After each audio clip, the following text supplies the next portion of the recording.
Bem, pessoal, hoje vai ser um vídeo de conselho, hein? Eu quero dar conselhos para cada pessoa, não é? Que está chegando agora, não é? No contexto de uma igreja reformada, de repente porque viu na internet, assistiu aqui o canal, né? Que pretensão a mim, meu canal é pequeno demais. Mas assistiu alguma coisa, leu alguma coisa a respeito e teve interesse de começar a frequentar uma igreja que tem o nome, né? Logo em frente na plaquinha, Igreja Reformada. Certo? E então, obviamente, essa pessoa pode estar bem no início do seu estudo do calvinismo e pode ter alguns problemas, não é? Que infelizmente têm sido comuns no nosso contexto, porque basicamente o tipo de calvinismo, ou o tipo de fé reformada que tem sido propagada em nosso Brasil, nosso maravilhoso Brasil, é basicamente uma reforma meio que heterodoxa, uma reforma Nutelinha, onde você não tem confessionalidade, identidade confessional, eu quero dizer, onde as pessoas elas fazem da tradição reformada um grande menu, escolhem o que querem e o resto joga fora, né? E acaba que nós temos consequências ruins disso, muito ruins. Então, para evitar esses problemas, eu quero dar 3 recomendações, tá bom? Para você que está chegando agora, não é? Ou seja, que está vendo a fé reformada ou calvinismo como algo novo, tá? A ser pesquisado e a ser vivenciado. Primeira coisa, primeira dica para você: tenha paciência, tá? Paciência é algo muito necessário, muito, muito necessário. Por quê? Meus irmãos, nós dependemos de tempo para aprender. Tempo. Precisamos de tempo. E termos pressa com relação a conhecer demais não ajuda não, tá?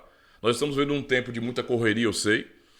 Todo mundo é muito imediatista. Eu quero prazer para hoje, para agora, para ontem, no caso, né? E eu quero aprender para ontem também. Eu quero saber, eu quero dizer que eu sei. Essa pressa, ela não ajuda ninguém. Tem que ter paciência, porque nós precisamos realmente meditar sobre o que estamos vendo, sobre o que estamos lendo. E não é só ler não, viu? Porque uma coisa é você ler sobre a tradição reformada, outra coisa é você ver acontecer. Para mim mudou muita coisa. Eu já, há muitos anos atrás, né? Antes de ser um cristão reformado, de ser um pastor reformado, eu já lia, então eu já me considerava como reformado. Até que, não é, em 2016, olha só, eu fui visitar uma igreja realmente reformada. Não uma igreja que era mais ou menos, não, uma igreja reformada mesmo, tá? De tradição continental, que subscreve as 3 formas de unidade.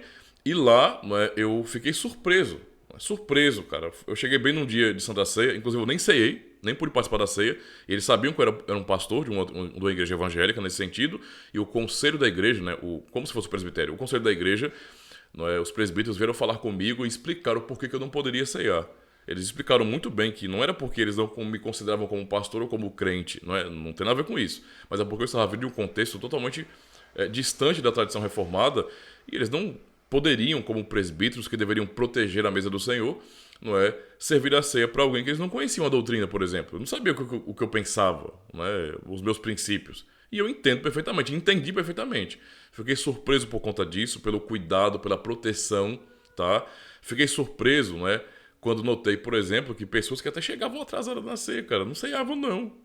Entendeu? Os presbíteros chegavam e falavam: olha, irmão, na boa, pô, você sabe a hora do culto, né? Então, rapaz, respeito, é por Cristo, não é por nós, não. Entende a situação? Você não está prestando satisfação simplesmente a homens, mas é a Cristo, é Ele que nos chama graciosamente para a sua mesa. Como é que você despreza isso, menospreza? Eles não, claro, não censuravam do nada, mas havia uma conversa ali, não é para a pessoa se justificar. De repente é justificável, mas se a pessoa, né, por relaxo, digamos assim, não é, chegou atrasado porque é desleixado, então vai ser disciplinado mesmo. Eu achei isso fantástico, cara. Um respeito para com a mesa de Cristo. Isso é maravilhoso. Não somente isso, mas eu fiquei impressionado com a liturgia da igreja. Olha só. Liturgia, cara. A pregação, o cântico dos salmos, de hinos congregacionais. A liturgia no sentido geral e da pregação. Então, para mim, foi uma experiência marcante, maravilhosa. E eu tive que pensar naquilo. Eu percebi que uma coisa é eu ler sobre Calvino, ler sobre igrejas reformadas, e outra coisa é eu começar a frequentar realmente uma igreja reformada. É necessário tempo para que nós venhamos pensar, entender, processar tudo aquilo, não é? Para que tudo venha fazer sentido e eu perceber a coerência, a lógica do evangelho no culto reformado, que é bem diferente das demais igrejas evangélicas, digamos assim. tá? Então, tenha paciência. Há muito o que aprender, tenha paciência. Segundo conselho ou segunda dica para você: cuidado com a arrogância. Muito cuidado com a arrogância, tá? Eu costumo dizer para pessoas mais próximas que estão aprendendo que o recém-reformado é como um lobisomem recém-mordido, né? Usando esse elemento aí da fantasia, da ficção. Ou seja, a pessoa acabou de ser mordida, não é? E, portanto, recebeu tecnicamente os poderes ou a maldição do lobisomem, né? Eu não sei que fica legal falar a maldição, mas a maldição do lobisomem, né? É só um comparativo, relaxa, tá? Você calvinia sem ser maldito, não. Tá certo? A maldição do lobisomem. E então, a pessoa tem aquele poder, não é? Fluindo por suas veias, e a pessoa tem certos desejos, não é? Fortes, e ela não consegue controlar. É difícil, é como se a pessoa estivesse sentindo uma dor, é difícil controlar em dado momento, né? Quando a lua cheia se apresenta. Com um cristão que acabou de conhecer o calvinismo, a fé reformada, está estudando ali, despertou interesse, algo parecido acontece, porque o conhecimento é um certo tipo de poder, certo? E as informações que você tem quando estuda a doutrina reformada, elas são chocantes, né? Começar pelos próprios 5 pontos do calvinismo, mas se você vai além disso e você mergulha, porque os 5 pontos, né? Ou a soteriologia reformada é apenas a ponta do iceberg. Há muita coisa para poder aprender ainda. E isso vai chocando a pessoa. Eu passei por conversões nesse período, né? Nesse processo, tá? E o que acontece? Você vai adquirindo aquele conhecimento e não é incomum, né, que de repente, sem orientação, você estudando por conta, você comece a pensar que você sabe muito e você começa a atacar outros cristãos, membros de outras comunidades, não é? Ou da comunidade que você faz parte ainda, mas você está estudando calvinismo, e começa a procurar debates, a se apaixonar por debates, e se torna um debatedor, e acaba sendo visto como uma pessoa extremamente arrogante, uma pessoa altiva, que não respeita ninguém, que acha que tem um rei na barriga. Muitas vezes a acusação ela é injusta, mas muitas vezes ela é justificável, infelizmente. Infelizmente. Então, tome cuidado com a arrogância. Conhecimento é poder e conhecimento pode simplesmente nos deixar entregues à vaidade. Tome cuidado com isso. Porque o objetivo, não é, se podemos falar sobre o cerne da igreja, da tradição reformada ou da doutrina reformada, é a glória de Deus.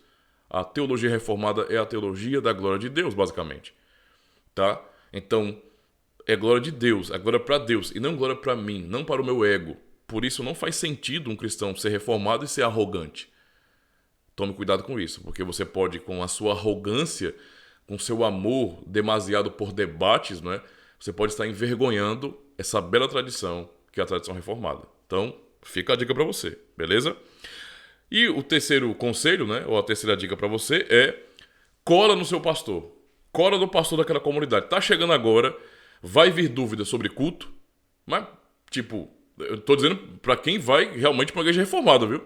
Vai chegar, por que o cara é evangélico? Sei lá, veio de uma Assembleia de Deus, uma igreja batista, sei lá, de uma Deus é amor, sei lá, não é? E vem dessas comunidades aí pentecostais, não é? O evangélico no sentido geral, chega numa igreja realmente reformada, vai se chocar logo com o culto.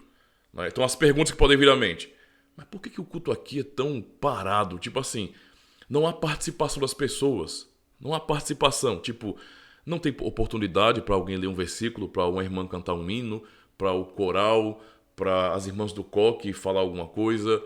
Não tem nada, não tem o departamento infantil no meio do culto fazendo apresentações. Por que não tem nada aqui? Não tem música gospel sendo cantada no culto. É tudo muito niveladinho, né? A participação não é como eu espero, ou esperava, mas todos cantam e só se canta cânticos congregacionais e especialmente os salmos. É um pouco estranho. O pastor prega e o tempo de pregação geralmente é maior, não é que é coisa exaustiva não, mas é maior, não é aquela pregação fuleirazinha de 15 minutos para tapear não, é uma pregação realmente sólida, não é bem aplicada realmente. Os pastores não são descontrolados, né? Perdão que eu estou dizendo isso aqui, né? Mas eles são pessoas bem centradas que estão pregando e ensinando ao mesmo tempo, estão expondo a escritura. Não é tão emotivo, não é cativante, porque é bíblico, é uma coisa simples demais. Outra coisa que vai me chocar, né, eu notei que além de cantar salmos e de ter uma liturgia bem ordenada, no final do culto, de um dos cultos, né, geralmente pode ser de manhã ou à noite, eles confessam o tal do credo apostólico. Oxe, isso é uma igreja evangélica, protestante, meia católica, o que é isso? Então, muitas dúvidas podem vir à sua mente. Muitas dúvidas. Muitas. Tá? Cola no pastor. Para quem é novo naquela comunidade, congregado, para quem foi visitar a primeira vez, não se acanhe, não se envergonhe. Cola no pastor, pergunta, pastor, por que isso, por que aquilo, por que isso, por que aquilo? Porque ele vai ter certamente prazer em te responder. Isso vai te trazer muita clareza. Pega a dica, são 3 dicas importantíssimas para você. Primeiro, tenha paciência. Segundo, cuidado com a arrogância. E terceiro, cola no pastor, tá bom? Pergunta tudo o que você precisa perguntar para que você possa crescer nesse conhecimento e nessa caminhada, não é? Você vai aprendendo dia após dia, não é? E como é um crescimento, digamos assim, como é uma caminhada humilde de aprendizado, sem querer falar muito, mas ouvir mais, não é? Você vai amadurecendo e vai aprendendo que se trata não de nós, mas da glória do nosso Deus, tá bom? Então fica aí para você esse conselho ou esses conselhos que são importantes. Se você gostou, não é? Ou se você tem algum tipo de experiência para compartilhar aqui no canal, de repente você pode ter tropeçado, não é? Assim também, ou você teve, digamos assim, sabedoria para agir dessa forma, comenta aqui, compartilha comigo, tá? Porque de repente o seu comentário, a sua experiência pode virar um outro vídeo aqui, quem sabe? Certo? Não esqueça de se inscrever no canal se você não for inscrito, recomendar para todo mundo, dê joinha, ajuda o canal, ajuda a espalhar a fé reformada confessional por esse Brasil. Deus abençoe, pessoal, até o próximo vídeo.